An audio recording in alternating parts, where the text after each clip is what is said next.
स्वागत आहे तुमचं माझ्या यूट्यूब चॅनलवर। चॅनलचं नाव आहे इंडियन रेसिपी। मी तुम्हाला आज दाखवणार आहे मेथीचा पराठा। एक मेथीची जोडी निवडून घ्या, व्यवस्थित धुवून घ्या स्वच्छ।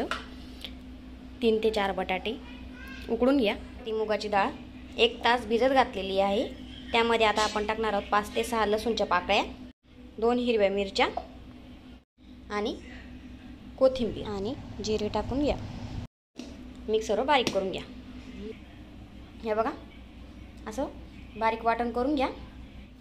2 वाटी गव्हाचं पीठ घेतलं आहे।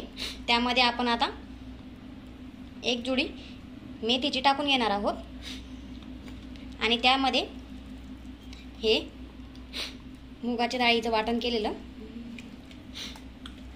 मॅश केलेला बटाटा। आता व्यवस्थित आपल्याला एक डो बनवून घ्यायचा आहे।